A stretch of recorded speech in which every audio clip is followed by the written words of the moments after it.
Most S corporation problems don't start in December. They quietly start in the first quarter of the year and the following quarters in the year, and it all begins with payroll.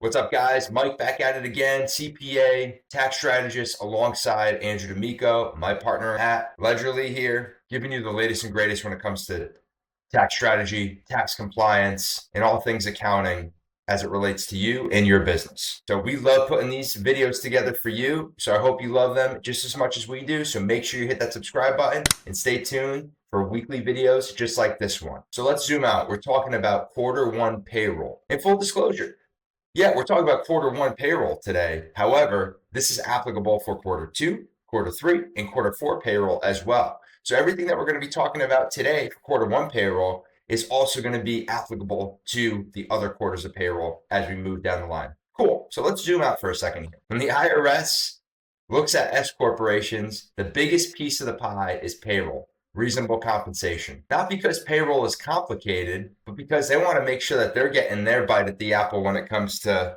the good old FICA here. So if you're an S corporation, whether it's you, yourself, and I guess that's the right way to say it. You have no other employees, or maybe you have your spouse on payroll. Maybe you have your kids that are over 18 on payroll working for you, or you have a bunch of other employees. Regardless, if you're an S corporation owner, you are required to be on payroll. This video is for you. Or if you're thinking about taking your business to the next level and electing S-Corp status, this video is also for you. Or anyone who's like, I'm going to fix my payroll problem later. This video is also for you. It ain't a one-size-fits-all solution. So first of all, why does Q1 payroll matter so much? It sets the tone for the rest of the year. By the end of March, we already have 3 months throughout the year. It's the end of Q1. So Q1, we got January through March, but then we have our 941s that are due at the end of April. And what is that going to tell us? That's going to tell us what we've paid ourselves, what we've paid our employees, our FICA Fuda Suda, and it's going to let you know what the IRS knows. Now, let's walk through the whiteboard. Let's walk through the sequence of events here. What are the common mistakes when it comes to payroll in an S corporation for quarters 1, 2, 3, and 4? So the first one, no payroll at all in Q1. This is way more common than people think. The business is profitable. You, the owner, the shareholder, you're working your tail off, but maybe you're not paying yourself. We're going to get to that in a bit. But if you have employees, you're paying your employees. So you're going to have Q1 payroll. You're going to have that 941. Now, the IRS might come in if the owner hasn't taken payroll and say, hey, how come there's no payroll for Joe Schmo, the shareholder in the S corporation? Again, we're going to get to that as well. But first of all, common mistake, Q1, no payroll at all. So if you're the S corporation owner and it's just you, yourself, and the business, no one else, and you're not paying yourself, we still need to file that 941 in April. However, it's going to be zero. And we'll talk a little bit about that after. Now, number 2, inconsistent payroll. Again, if you're the S corporation owner and it's just you, yourself, and that's it, it's going to be different. The way that you're paying yourself is owner draw, owner distribution. From our last video, we talked about reasonable compensation, how to pay yourself, the payroll matrix. That's how we base your payroll off. But for other employees in your business, you're paying them weekly, bi-weekly, twice a month, that whole kit and caboodle. That's not going to be inconsistent. So we don't want to be raising red flags to the IRS for inconsistent payroll for employees. However, for yourself as the shareholder is going to be taking draws, distributions, etc. Now, number 3, another thing that puts a red flag up for the IRS here is the late or the missing filings. We want to make sure our 941s are being filed on time. Whether it's you doing it, you have an in-house accountant, an in-house bookkeeper, you engage a third-party payroll company like an ADP, Gusto, Paychex, QuickBooks Payroll, whoever you're using, whoever it might be. We want to make sure that 941s are filed on time, because if there's any tax due with those 941s, the IRS is going to want to make sure you're paying the FICA, the FUTA, and then your state with your SUTA, and there's other state taxes here. But they're not going to wait. It's kind of like your filing deadline for your business, your filing deadline for your 1040. Those are due March 15th, April 15th. If you go on extension, you can go on extension to file, but you can't go on extension to pay. It's the same thing with our handy dandy 941s over here. And then last, but certainly not least, this is where it all comes together. Hey, we're just going to fix it later. Q1, Q2 got away from us. We'll true it up in Q3. We'll true it up in Q4. No big deal. But that's where the hairy mess arises. That's where the domino effect, the snowball effect comes into play. And hey, I'm going to take a big step back here. If you want Ledgerly to do tax planning proactively during the year and you don't have your payroll or your books done, sorry, we can't do anything, right? So we can just give you a best guess estimate. We can say, hey, what's your bottom line? What's your payroll? If you don't know it, we can only go based on what you're communicating with us. So from a tax planning perspective, we ain't able to do you know what until the compliance perspective is cleaned up. Remember, we can't hit dingers. We can't freaking hit things out of the park if we don't remember the fundamentals of the game of baseball. The fundamentals of the game of baseball is make contact, head down, chin down, eye on the ball the entire time, hands close to the body, focus on the fundamentals, focus on the compliance. When it comes down to the business, bookkeeping is our fundamentals. Let's understand our transactions, our business bank accounts, our credit cards. Are they linked to QuickBooks? Are we doing weekly, monthly reconciliations? Do we know our ins? Do we know our outs? Is it revenue? Is it owner contribution? Is it expense? Is it a capital purchase? It all boils down to bookkeeping, baby. And bookkeeping, part of bookkeeping is payroll. So we'll fix it later? No, fix it now. The earlier the cleaner payroll is established, the earlier it's fixed, the easier it's going to be for compliance, which boils down over to the tax planning, which boils over to your life is easier, our life is easier, and hey, everyone wins at the end of the day. So let's go over an example. Now, again, if we have employees and we're paying them weekly, bi-weekly, these 941s, these are going to be paid, filed on time because most likely you're having a third party, like we said, doing the payroll, right? But let's take a step back. Let's say we have an S corporation owner and there's only one employee, and that one employee is the shareholder of the company. Okay. And we're going to say we have quarter one, we got quarter two, we got quarter three, and we got quarter four. Now, how does this boil down to a reasonable compensation standpoint? Because reasonable compensation is based on payroll. And what's payroll based on when you are a S corporation shareholder owner? It's based on your distributions. So we got distros and we got payroll. Now, what we are about to talk through is exactly what we do for all of our advisory clients at Ledgerly. We go, hey, Johnny, hey, Jim, hey, Carol, hey, Cheryl. You guys have your own S corporation. You are the single employee in your S corporation. How much did you pay yourself this year? How much did you pay yourself this quarter? Now, let me take a step back. Paying yourself, what does that include?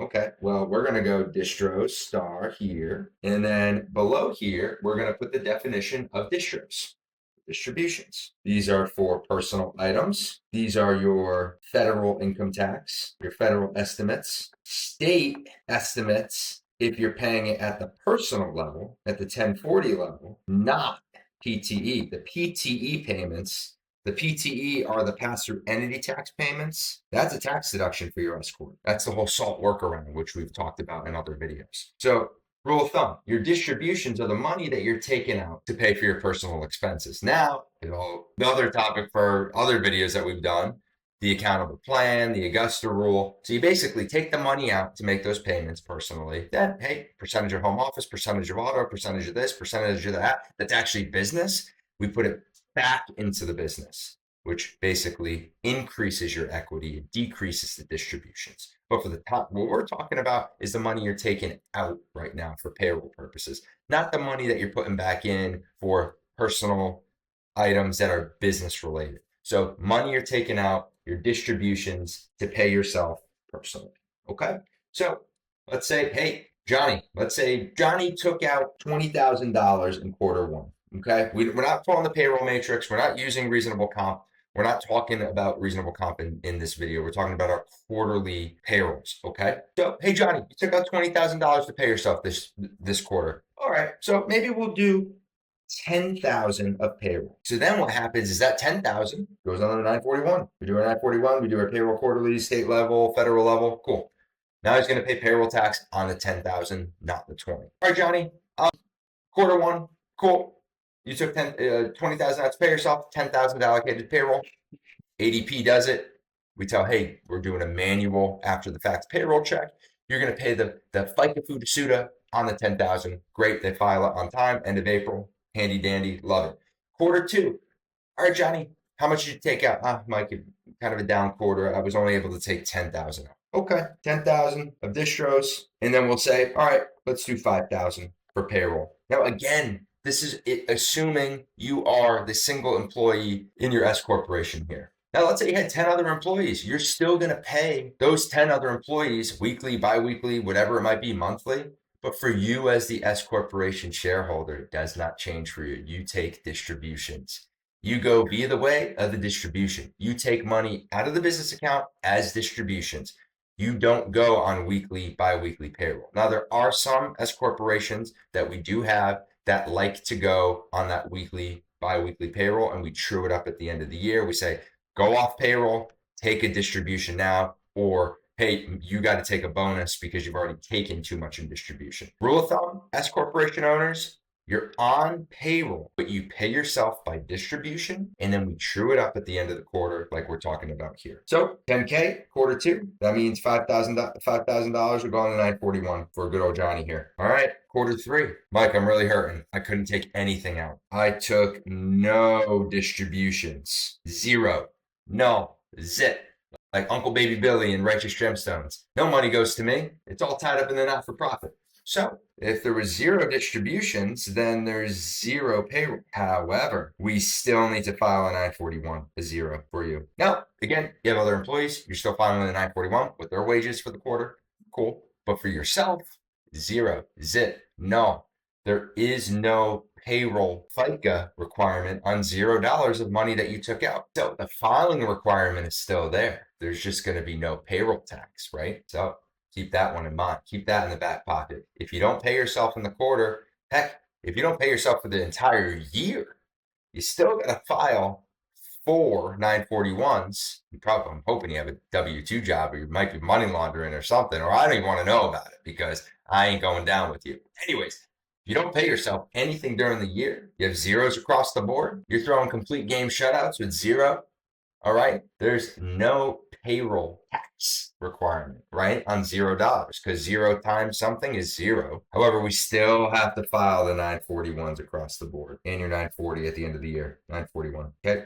Now, quarter four, Jimmy or Joe, whoever this guy is, whoever we're talking about right here with our S-Corp, he crushed it in quarter four. He took $50,000 out to pay himself. Let's say we do a $25,000 payroll split. How you doing? 941 is $25,000 for the S corporation shareholder of what we're talking here. So rule of thumb, payroll is based on distributions. If we take distributions, then we have to take payroll, and we still have to do the 941 regardless, right? But if we didn't take any distributions, then we have zero payroll, but we still have to do the 941. When in doubt, 941. Don't matter. Right? Still got to do the filing requirement. So let's walk through our good friends Goofus and Gallant. We got Goofus, we got Gallant. Goofus as an S-Corp, only employee, no payroll setup, takes draws, doesn't file his 941s, and he has the mindset of we'll fix it later. Now, Gallant, on the other hand, he's got an S-Corp as well. He's also the only employee. He has payroll set up. He's got his books. He's got his balance sheet accounts on his equity section of the money he's taken out. Books are clean, tracks distros, and he files his 941s on time. Let's be a Gallant, people. Let's track that money movement. So let's be a Gallant. Once you elect S corporation status, we're required to start payroll, right? Even if we're not paying ourselves, we still have to file those 941s. Start the payroll. Be consistent. Get your books back in order. Be compliant. File on time. And adjust forward. Because remember, strategy, forward looking. Compliance, that's in the back. That's in our freaking rear view mirror. Don't be looking back at that atomic bomb that just went off. Let's focus forward. Don't be a Goofus, be a freaking Gallant, people. I love it. All right, let's wrap this up. Awesome video. I hope this was helpful. And if you're not sure if you're doing this the right way, because it's this right here, this piece right here that I'm circling in green, come on. This is exactly what we do for all of our advisory clients. Every quarter, we lock it in for them, okay? It's exactly what we do. So go back in this video, rewind it. This is the keys to the kingdom when it comes to dialing in your payroll as your single member S corporation owner. But if you're unsure, let's attack this now. Let's get out of the mentality of fixing it later and fix it right now. Because you do not want to be a Goofus and wind up on the IRS's radar, the IRS's most wanted for not taking reasonable comp, and filing on time and doing things right when it comes to payroll. Don't be saying, what the FICA? How do I do this? Be confident in your books, your records, your payroll number, and your reasonable compensation. So thanks for tuning in. We'll see you guys in the next one.